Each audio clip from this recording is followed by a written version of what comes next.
when you find yourself in a situation where you feel worry or angst or something like that regarding your situation, a lot of times it's because we are in the consumer condition because we're thinking about what we can get instead of what we can give. Follow me on LinkedIn. I walked through the math, I showed the calculators of the difference of what it would be like if you increased your rate of return from 6 to 10%, or you cut expenses, or you just figured out how to slow the growth of your expenses over time. And what we found out was just slowing your expenses over time equated to almost $2 million more than increasing your return or cutting expenses. And he's adamant that millionaires and billionaires are majority of them have inherited that wealth. And I just told him I don't agree. It's not true. Now, I do agree with him that corporate greed is manipulative, and there's a lot of things going on with corporate greed that's sad. I do agree with that. But I said we always find the statistic we're looking for. Welcome to the Cash Flow Legends podcast with your hosts, Nate, Brandon, and Brock.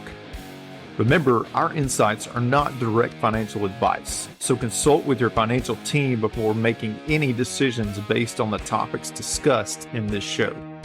All right, welcome back to Cash Flow Legends. I'm here with Nate and Brock, and I am excited about the topic today. And before we dive into that, anybody who's listening or watching, we greatly appreciate you bumping the algorithm and feeding it to make it put us at the front of people's timelines by liking and subscribing and commenting. We would love to hear anything that you have to say, any questions you have, any thoughts you have, or leave us a review. Those are all very helpful. Today, we're going to be talking about modern man and wealth building. Now, you think about 100 years ago, the last thing on somebody's mind is how am I going to build my wealth in the way that we think about wealth today? But the same thought process was still going on. It was just a different version of what wealth was then. Might have been land, it might have been security, it might have been peace of mind. And so I'm going to challenge us through our thinking today to really remember that how we define wealth is probably more important than how we create wealth, because if we don't know what wealth is to us, it's going to be very hard to hit a target we haven't clearly defined. So our good friend Garrett Gunderson wrote a book called Money Unmasked. We're going to touch on some of the different personalities that men lean into. And when I read this, guys, it was not fun to read because I can relate to a few of them, but I'm recovering. So I'll touch on those in a minute. But just from that topic alone and clarity on wealth and the modern man and what wealth is perceived as today, y'all kind of give me a thought process that you have that jumped into your mind immediately when I said that. The first thing that I thought of from me, Brandon, was the fact of how much things have changed over time. Because you look at I would say probably my grandparents, they went to work with one job and they stayed at that job until retirement, and they had pension funds and they knew what they were getting at that time, right? And then when it came time to my parents, they might have had two jobs or maybe three. It's probably the same field, but they didn't have pensions anymore. They had retirement accounts.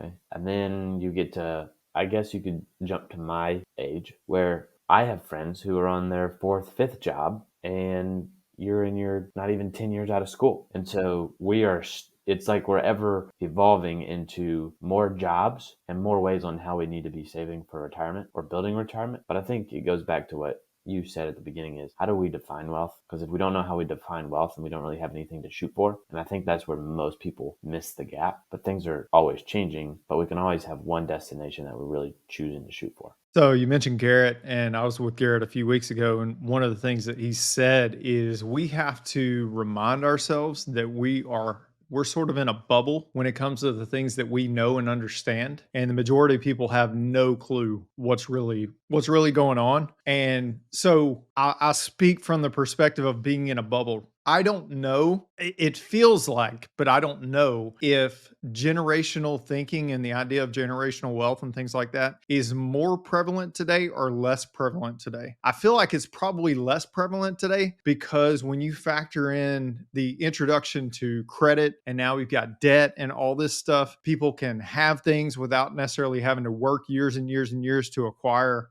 money. I feel like there's going back to the microwave mentality that we talk about. I feel like people can't see past the idea of creating wealth because they've saddled themselves so much with all the stuff that they thought was going to make them happy. And so when I think about kind of how you led off this conversation, I don't think many people actually sit back and think about what wealth is to them. And if we can figure that out, if we can process that idea and really start to take hold of what it would mean to us, how we could actually attain that, then we've got something that we can work towards. But I think a lot of our mindsets are really clouded by all the shiny objects that get thrown at us from time to time. Let's touch on that. So we all get to have conversations every day, and this has nothing directly to do with money, but indirectly it does. When we ask some version of the question, how much of your time do you have that you feel that you can control to think about the things that you and Brock just alluded to? Like, what does wealth mean to me? If I visit with 100 people in a month, I would say that 90% of them don't even feel like they can tell you if they're coming or going. So we first got to start there. And we got to go, why is that? Because what that is really pointing to, and you guys give me your thought process, is we are so busy for one reason or the other, or multiple reasons, that we don't even have time to think about how we think. And guys, with 4 kids, Nate, you and I know this, you look up and a year's gone by, and then 2, and then 5, and then 10. My son just celebrated his 20th birthday on Sunday. So I feel this wholeheartedly right now.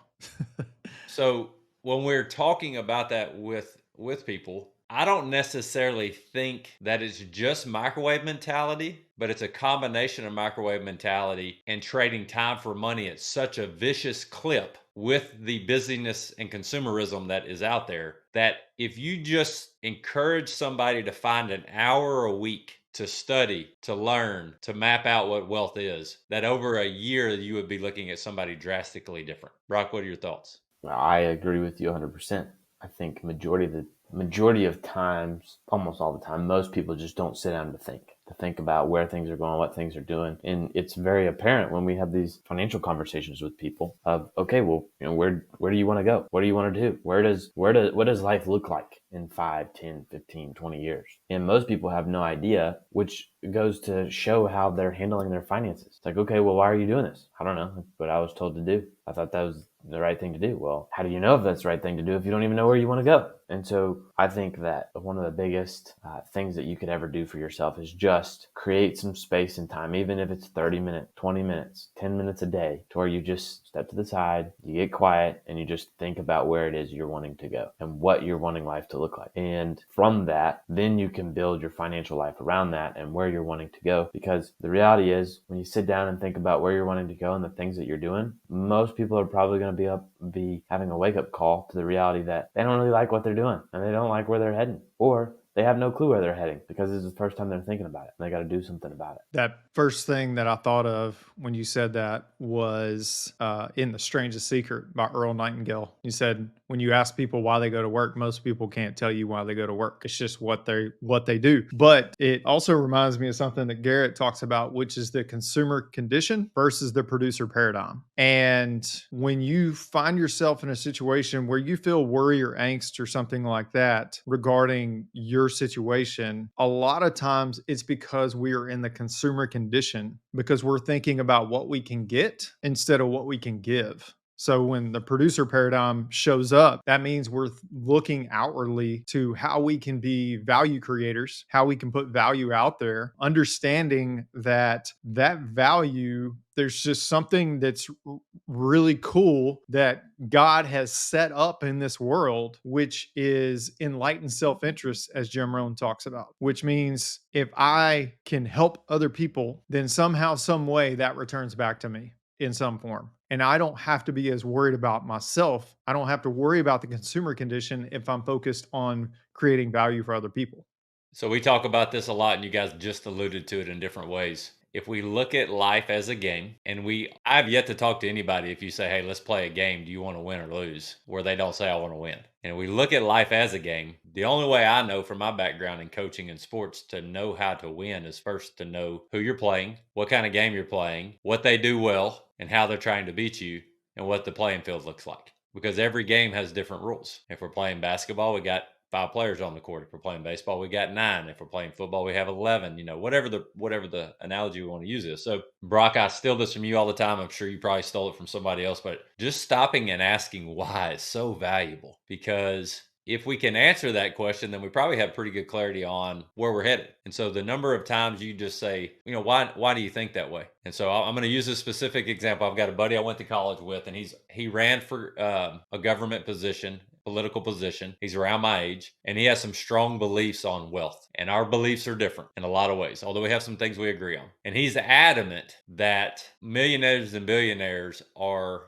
majority of them have inherited that wealth. And I just told him I don't agree. It's not true. Now, I do agree with him that corporate greed is manipulative, and there's a lot of things going on with corporate greed that's sad. I do agree with that. But I said, we always find the statistic we're looking for. I'm guilty of that just like he is. And that's normal. Okay. So we're having this conversation, and I told him, I said, I think we agree on a lot of things, but what I don't agree with is you're thinking that fixing it at the top is going to fix the bottom. What I'm saying is that teaching people how to fix it at the bottom is going to make the top less relevant. And he's like, well, what do you mean? I'm like, I'm talking about Austrian economics and sound money thinking. And he's like, well, what are you talking about? So we have to first realize where we're coming from in our conversations. And it makes me chuckle that I even have Austrian economics coming out of my mouth, because I didn't know what that was 10 years ago. Modern's man approach to wealth building is evolving daily, and it's evolving quickly, because there are more ways to get rich quick than probably ever before because of social media. Don't believe me? Spend some time scrolling on your timeline. Stop on one that promises this,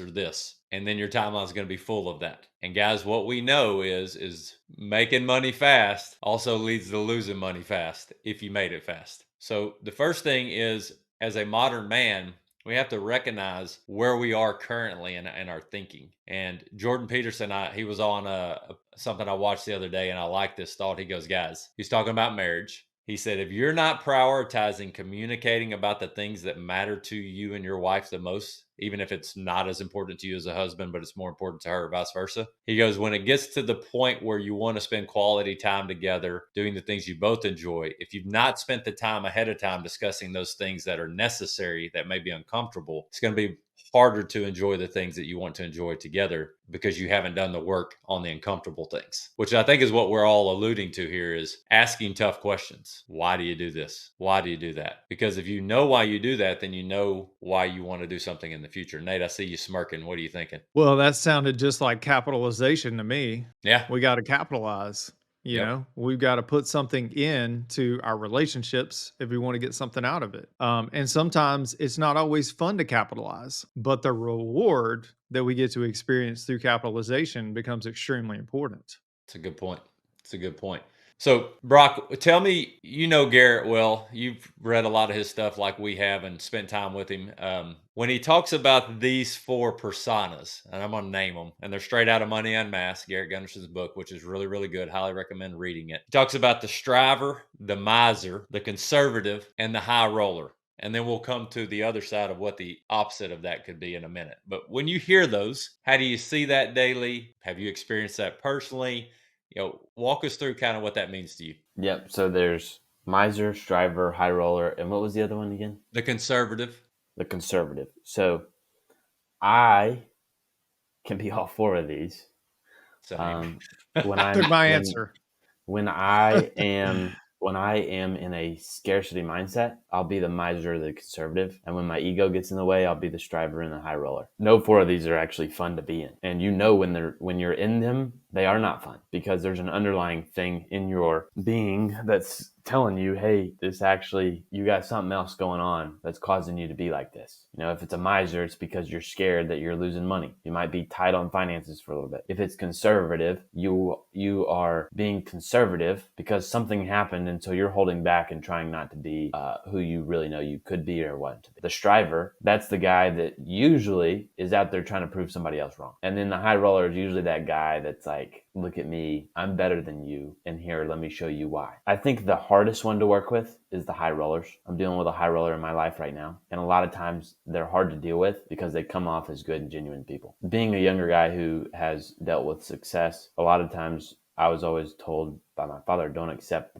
the pedestal, don't accept flattery as payment. And a lot of times that's what high rollers do. And high rollers are very good at complimenting people, flattering people to get them to be in their world, their way. And what you often find is high rollers are really big control freaks. When you can step to the side and understand these, not only in your own life, but in the other people around you, that's when good things, you can really start taking big strides and things. And it's making me think too. This morning I was reading through First Corinthians, and it talks about bad company ruins good morals. And when you think through that whole process of the other side, just kind of like the worldly view of who you surround yourself with, you're going to become. Well, if you don't know these personas, if you don't understand how people work within money and how they operate through business and money, you might not know it, but you have bad company that's going to ruin some good morals that you didn't know about.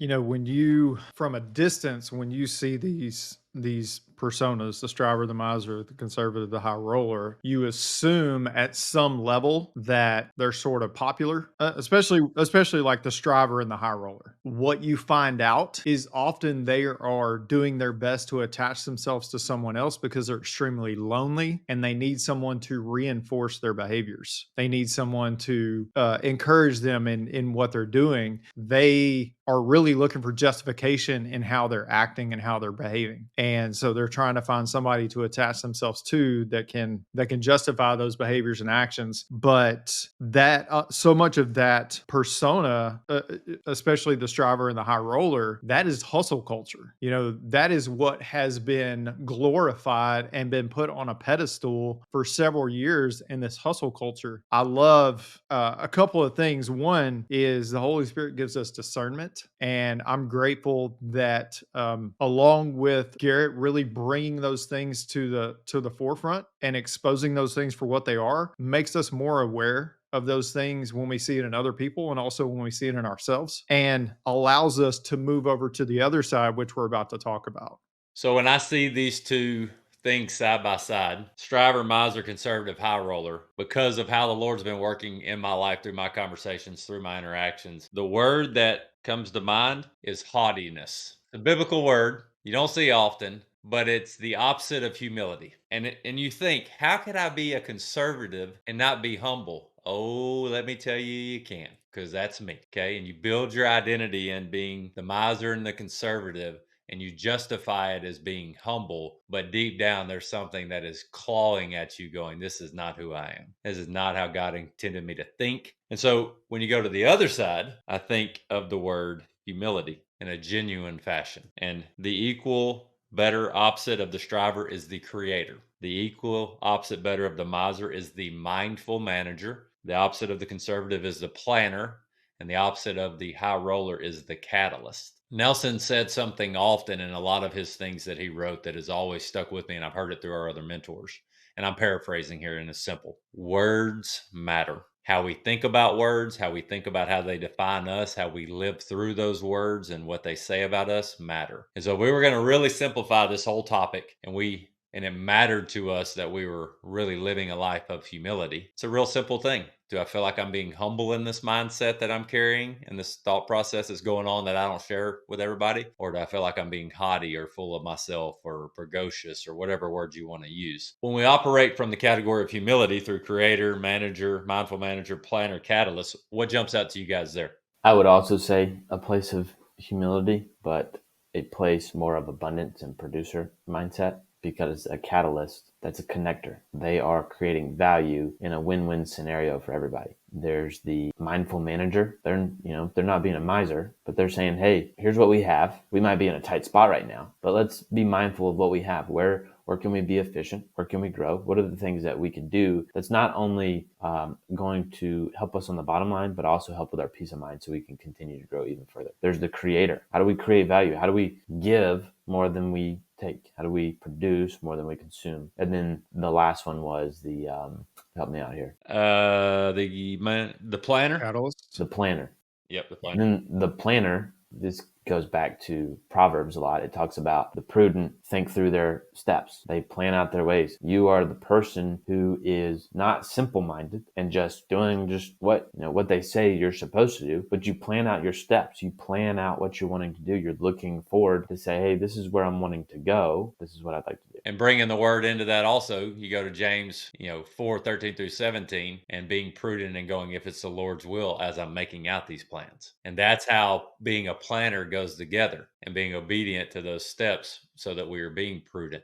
Prudent and peace of mind have come up a lot in conversations that Nate and I've had lately, that I've had in my own individual time. And so, Nate, what jumps out to you on that side? Well, I can look back in my last 6 years in business, and it hasn't always been roses and rainbows, or rainbows, unicorns, whatever you want to call it. Like I've made some mistakes, and I think we could all admit we probably made some mistakes along the way. But I can recognize the times where I was making mistakes is when I was in the striver or the high roller persona. Like both of those seem to fit my personality quite a bit. And what I can see on the flip side of that is when I'm operating in abundance and we are very in alignment, and we're in really in step with our vision, then the creator comes out of me, the catalyst comes out of me. Those are the things that I see in me, and those are fun. Like that's fun when you're in creator mode. That's fun when you're in catalyst mode, where you're trying to figure out how you can come alongside other situations or other people and make them better. Like those are fun places to operate in. And it's a good reminder, like when you're in scarcity, when you find yourself in one of these other places, like, are you having fun? Like, isn't life supposed to be fun? Like, isn't that part of the joy of what we get to do is like experiences and things like that? Like, I don't understand. I see this often, why people choose to live in misery for extended periods of time, almost as if they've got another chance at this life, whatever. Like, we only get one chance at this. So let's make it fun. Let's make it enjoyable. Like, let's figure out how we can make other people around us better. So, creator and catalyst are the two things that I see come out of me the most when I'm operating in abundance. And you're not saying, Nate, that we should blow all of our money and not save money. No. Absolutely not. A couple of things jumped in my mind when you guys were talking. Those are great thoughts. This first thought comes from the Miracle Morning, and they reference this point of a study where they visited with people on their deathbed, like hundreds, if not thousands, and they asked them what was the main thing that if you could go back and do life again, or the main regrets you had. And like 75% of every person they spoke to said that they regret that they didn't live their life to the fullest potential they think they were created for. Now, what does that mean? To me, that means if I'm in the striver, miser, conservative, high roller mindset, it's very hard for me to think abundantly, to think about how I was really created in the Lord's image to do great things. Now, I'm not saying you won't struggle.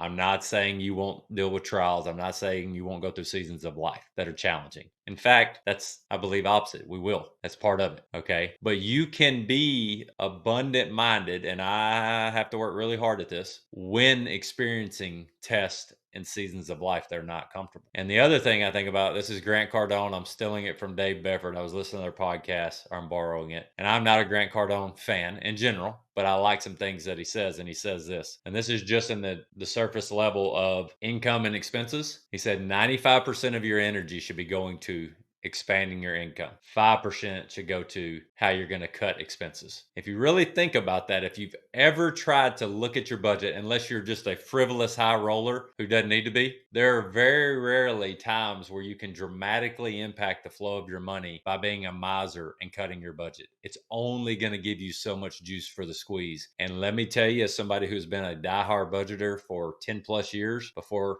Nate and I were becoming your own banker, and I started evolving a little bit. And I'm getting better now. Whatever you feed grows, as Earl Nightingale says. And so when I feed that, I got to cut expenses. I got to cut expenses. I got to do this. I got to do that. I become a miser, and that snowball starts rolling downhill. And it's very hard to slow it down unless I have people like Nate and Brock and Trent and others around me who are collaborating on my journey and going, Brandon, why are you feeding that snowball? Yeah, you cut this $150 of expenses. Great. Let's get you back over here to this other side, because I'm growing in the other roles, but I'm probably more a mindful manager and a planner. And the catalyst and the creativity is becoming more a part of who I am in those things. And so, as you see right there, the Lord connected Nate and I intentionally, because he said he's more creator and catalyst. Now we flow through those now more often, but the reality is, if you're not doing life with other people that have similar visions for what wealth is, like Brock alluded to, praise will start becoming payment instead of, no, this is who we are, this is what we stand for, this is why we do what we do, because this is what matters to us the most. Nate and I could easily begin to live a life to where we were on the road 3 weeks out of every month.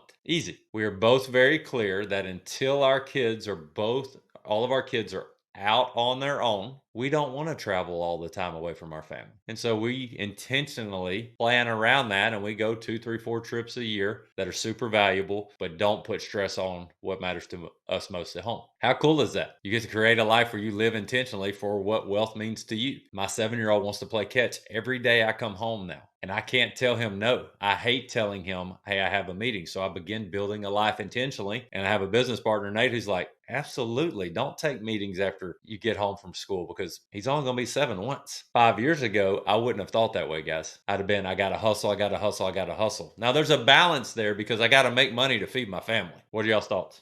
First is, you talked about cutting expenses and everything. If you're on my newsletter, I walk through the math. Follow me on LinkedIn. I walk through the math. I showed the calculators of the difference of what it would be like if you increased your rate of return from 6 to 10%, or you cut expenses, or you just figured out how to slow the growth of your expenses over time. And what we found out was just slowing your expenses over time equated to almost $2 million more than increasing your return or cutting expenses. That was the first thing I thought of. Happy to share that with anybody. The second thing that I thought of, which was super profound and is leaving my mind at the moment.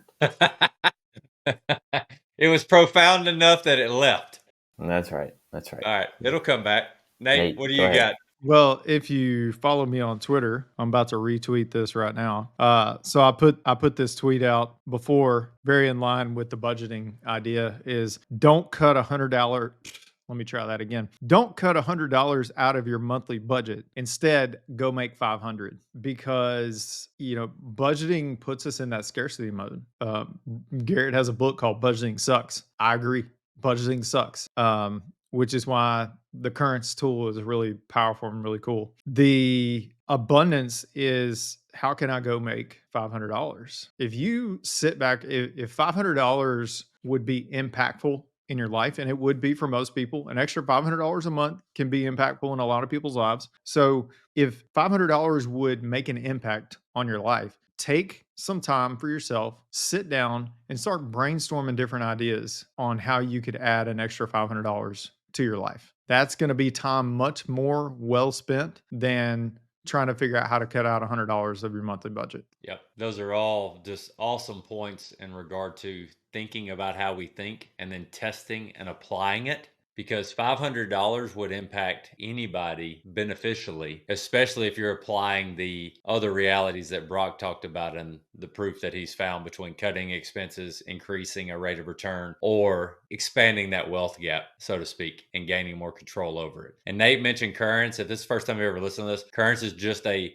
daily operational tool that we use to help implement all these things that we believe in, we teach. And most people end up saving 30+% more in the first month and 600% more than the average household, which sounds crazy, but we see it, and it is the truth, which then brings you to the precipice of, why is that the case? And then that makes you realize that there are rules of the game going on that we almost don't see happening, that are keeping our wealth out of our lives, like a leech just sucking it out, and we don't even see it. And then you go, okay, what can I do about it now? Now you know the rules of the game. Decide how you want to play, all right, to win for sure. That's another thing that Garrett talks about a lot. So no, Garrett did not ask us to mention his name 25 times in this episode. So that's just the amount of value that Garrett has brought into our life. I talked to Garrett yesterday. He called me, and I said, dude, I don't know how many times I've mentioned Money Unmasked in the last couple of months, but it's pretty ridiculous. I think there's a really cool point there. Brock mentioned his newsletter, mentioned LinkedIn.